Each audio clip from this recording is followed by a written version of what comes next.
আসসালামু আলাইকুম গাইস, আপনারা দেখতে পাচ্ছেন একটি পাকুড়ের ফরেস্ট বনসাই। এটা আমি পূর্বে আপলোড করেছিলাম।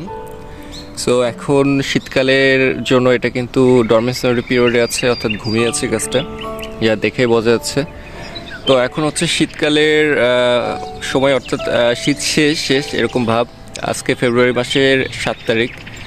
তো এখন আবার কিছুদিন পরে কিন্তু নতুন পাতা কিন্তু গজাবে, তাই আমি এগুলোকে এখন ঠিক ছাঁটাই করে দিচ্ছি। এই পাতাগুলো কিন্তু সব ঝরে যাবে, যাওয়ার পরে কিন্তু আবার নতুন পাতা গজাবে। তাই আমি এইগুলোকে যেগুলো হলুদ পাতা হয়েছে, অর্থাৎ পুরো পাতাগুলো কিন্তু আমি ছাঁটাই করে দিচ্ছি। এবং যেই ব্রাঞ্চগুলো আর কি আমার মনে হবে যে কাটার মতো, সেগুলোকে কাটবো। এই সময় আসলে গাছের কোনো যত্নার্থী বা কোনো কাজই করা যাবে না শীতকালে বেসিক্যালি, কারণ গাছ যেহেতু শীতকালে ঘুমিয়ে থাকে। তো শীতকালের খাবার টাবার দিলে কোনো কিছু আসলে খায় না এগুলো।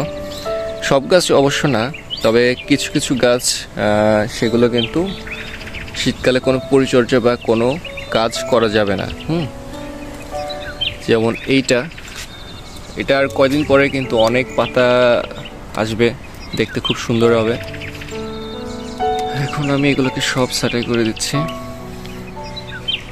আপনারা যারা এখনো গাছের জন্য মাটি প্রস্তুত করেন নাই আগামীতে রিপোর্টিং করার জন্য, তারা এখন থেকে কিন্তু মাটি প্রস্তুত করা শুরু করে দেন। তাহলে মাটিটা গুণগত যে মান, ওটা অনেক ভালো হবে। এখন আমার যে ব্রাঞ্চগুলো কাটার মনে হবে, যেমন এই ব্রাঞ্চটা একটু মোটা, তাই আমি এটাকে কেটে বাদ দিচ্ছি, সঙ্গে এটাকেও। অর্থাৎ যেই ব্রাঞ্চটা অর্থাৎ মোটা, সেটাকে কিন্তু আপনারা কাটবেন। কিন্তু যেগুলো যে চিকন, এগুলো কাটলে কিন্তু এগুলো মারা যাবে। আর যদি মারা নাও যায়, তাহলে এখান থেকে কিন্তু দুইটা ব্রাঞ্চ কখনোই বাইর হবে না। যেমন আপনারা এইটার ক্ষেত্রে দেখতে পাচ্ছেন, এটা কিন্তু মারা গেছে। তো যেটা একটু পুষ্টিকর, মানে পুষ্ট হয়েছে একটু, সেগুলোকে কিন্তু কাটতে হবে, বাকিগুলোকে কিন্তু কাটা যাবে না। তাহলে কিন্তু ডাইব্যাক করবে। যেমন এটা ডাইব্যাক করছে, এটাকে কেটে ফেলে দিই। এটাকে কেটে দিলাম একটু, এটাকে একটু কাটলাম। আর কোনটা কাটা যায়?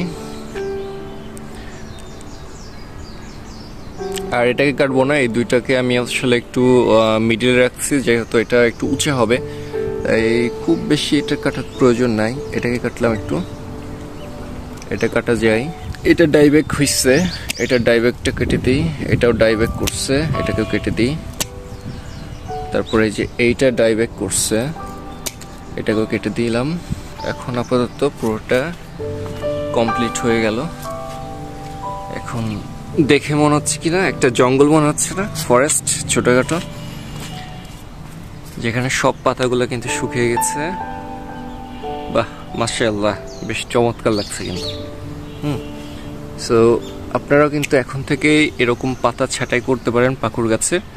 এবং যদি সম্ভাবনা হয়, আর কয়েকদিন পরে একবারে রিপোর্টিং এবং পাতা ছাঁটাই দুইটা করে দিতে পারেন, তাহলে গাছের গ্রোথটা খুব ভালো হবে। আর এখনো যারা মাটি প্রস্তুত করেন নাই, তারা খুব শীঘ্রই সব ইনগ্রিডিয়েন্টস সংগ্রহ করে মাটিটা প্রস্তুত করে ফেলেন। ধন্যবাদ।